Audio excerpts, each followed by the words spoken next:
everybody? It's your boy, Tony Ortiz, back again with another This Week in Brave Exvius. But not really. Not actually. You're probably wondering, where has this guy been for the last month? Well, we're going to talk about that. We're going to talk about what's been going on with me, what's been going on around me, what will be going on around me in the future, and the state of this kind of little thing I started doing last year, a little bit after anniversary, and all of the incidentals around that. We won't be talking about the game too much this week, mostly because there's been 4 weeks of information to cover. I will talk a little bit about it, of course, but there's other things we want to address, get it out of the way. Let's talk about those things first, and then we can come back around to talking about the game towards the end and what my plans are with the game and so on moving forward. All right, so where have I been for the last month? I received some urgent news, probably like the day or maybe like the day or two after the last episode was posted, that I may have to travel for a family emergency. Got confirmation on the Sunday, and then the flights were booked within a few days of that. Came back around. We were going to fly out on Thursday, so I would actually have been doing the first week I missed. I would have been doing the episode then. But early that morning of that Wednesday, we got even worse news, and my head was just not in the right space for doing the show. It is what it is. So I was packing, basically gathering information, letting all my friends know that, yeah, I was going to be getting on a plane and I would be gone for at least 3 weeks, maybe more, to a different continent. And that's what happened. So I got on a plane to Europe from the United States, flew over there, spent time with family for 3 weeks, took care of some things that needed to be taken care of, and came back home. And arrived on Saturday. And I've been spending the last few days, finding people and saying hi and all that. And, here we are. The thing about the last month, or 4 weeks of the game, I would say, has been not that much going on. So I haven't missed a ton. I haven't been playing, but, in terms of news, I really wasn't able to cover any of it. Now, where I was at, the internet was really not good enough to stream from. I was barely able to get online and actually play with Wi-Fi. And, when you travel to a different continent, usually your cell phone carrier doesn't have a great deal there. Now, thankfully mine did, and I got some free data and used all of that while I was there. And, I didn't pay anything extra for anything but phone calls, which was good. But yeah, I wasn't really able to, do anything. Now, I don't really usually bother to, tweet out when the show's going live or anything like that. I didn't really bother to tweet out like where I was. If you were in Discord, any of the Discord servers I'm in, you probably came across a message that said I would be gone for a while, and there it is. So that's what happened. Here we are. We're back. And I was going to just basically pick up business as usual. But, the last week or two, I've been seeing a lot of different news in the game and a lot of opinions in different places and comments on videos and Reddit. And a lot of it's echoing the way I feel about what's going on with the direction of the game, especially on the global version. And the kind of like the last little bit for me was not even some of the news that we got yesterday, but it was more so the way that we all really pushed very hard to get a fan meetup, to really breathe. I thought it would really breathe some life into the game. If in somewhere in North America they could, or have a fan meetup somewhere in a central location, something that people could travel to reasonably, but what we got was another meetup in Los Angeles, which I think was where the last one or two were. And that's fine, but we got it with like 2 months notice. You had to like send in a request form to attend, so it's not open to all players, who anybody who wants to travel. And it's like, okay, well then if you're trying to make arrangements to travel there to go to this thing, and then you have to wait to see that your invitation is accepted or something. I mean, I just it's definitely was thrown together last minute. They didn't want to like take their time, maybe schedule it for like September or October, so they could find a big enough venue to maybe get a few hundred people in there. Um, and and it reeks of control. Like, okay, why can't you know all of us Midwest people and East Coast people go? It feels like it was tailored to get a certain only West Coast people will be able to go. And when I saw that and I saw how it was going down, that it wasn't just open to anybody who wanted to, show up, I even doubled back and I just thought, this is not the right way for things to be done here. And that being said, I want to echo a lot of the concerns about the nerfs to counters, that were in the news. It's in here somewhere. I think it's somewhere in here. This is an important notice, I think. Yeah. So this is just a big blob of nothing. Um, they talk about macro tools. Everyone uses macros. Like I don't actually. I'm like one of the few people that doesn't, but most people do. If you really want to get perfect change, you really have to. The way that cell phones are designed and touch screens are designed, that to not accept multiple inputs in different places as two different commands. They accept multiple inputs in two different places as a single command. Like a enlarge or shrink command, like with your fingers. Macros are like the only way you can actually perfectly chain a lot of stuff. And so this is all a nothing burger. Don't pay any attention to this. Then they come down here and they say, "Oh, counters. It's a problem with DV because the only thing you can do in DV is use Riku, and that's the only way you can get the top scores." Well, yeah, no shit. Like this is the game that you guys have designed. Of course it is. And instead of nerfing the unit itself and giving compensation, or instead of nerfing the units that give the cover to her, which is the actual problem that Global has that JP doesn't, they just went ahead and nerfed all the counter items. So any strategy used by any unit in the entire game that revolves around countering is now nerfed as a result of this one unit in this one mode that 90% of us don't even seriously participate in. And this is just a nice like example on top of all the other examples that no one who makes decisions in Gumi has any clue about what they're doing. And I think that if you look back 2 years and you see a lot of the mistakes that were maybe avoided or sidestepped due to certain people being there that are now no longer there, it's evident even more so when you see things like this. So all these units that we just bought are nerfed for no reason, like the LB fill units that counter an LB fill. Chow, who's already super power crept out, he's nerfed for some reason. And the compensation is absolutely ridiculous. So if you have Riku at level 130, there's no eraser cactuar for you here. If you pulled for that unit or reran for that unit, there's no unit select ticket here. And if you have her at EX1, 2, or 3, there are no shards here. This is a slap in the face to anyone who plays Dark Visions at all.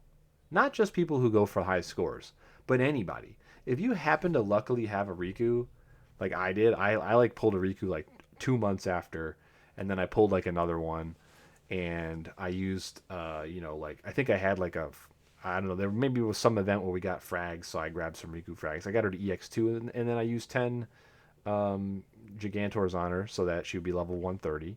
And that's how I would do my DV M boss. And I'm a casual player. Like I don't shoot for the moon. And my Riku score would get me somewhere between rank 1,000 and 2,000 usually. I didn't run it 100 times trying to get into the top 500. I just never bothered. I didn't put her in the frag dungeon and get an extra 100 frags to get her to EX3. I figured something like this was going to end up happening. But like even me, I don't get any compensation for all the resources I put into Riku. Now, granted, you can say that about any unit. Like you put resources in, they might nerf the content, they might nerf your unit, and then you're screwed, right? But if they're going to do that, if they're going to nerf something, they're acknowledging that whatever the thing that they're nerfing was not correct. And whenever you buff something, you're acknowledging that whatever we buff is not correct. Now, when you buff something, people who have had that for a while, they get rewarded just because the buff itself is a reward. But when you nerf something, you're punishing someone for investing in whatever that thing is that's nerfed. So if it's a tangible thing that people paid to get, like in mobile games, like they deserve compensation for that because they spent their money on that, and now you're taking it away from them. Especially if it's still relevant to the main game modes that are being played. And you flip that around and pull up a fighting game like Street Fighter.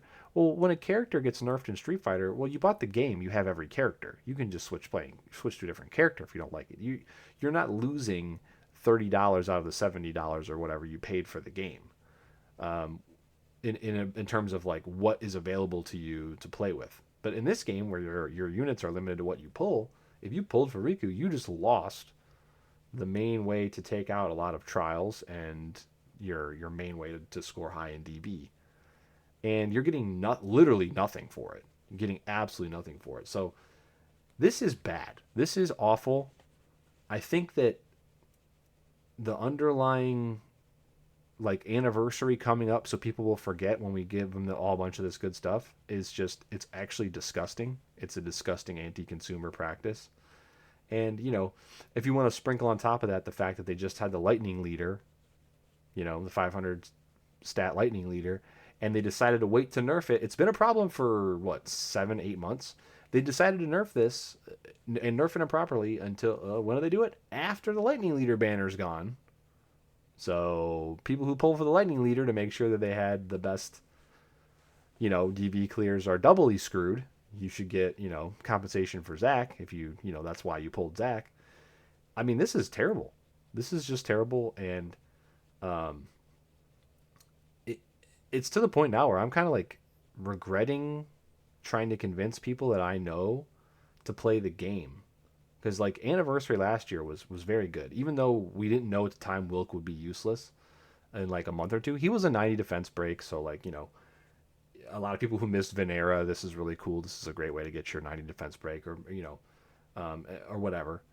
And Sylvie was a great unit. It was a good time. There was like the rerun of all the limited units. There was, it was a great time to play. And then like the next month or two was very strong. We got Chizuru and things were going well.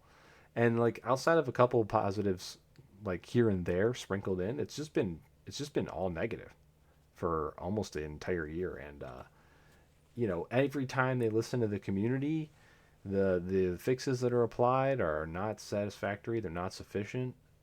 And a lot of times you get stuff like this, and it's getting to the point where it was so poor that I stopped spending money. I think I've talked about it on the program before. Like I'm just not spending money in the game anymore. And if it turns around, I'll start spending again on the game.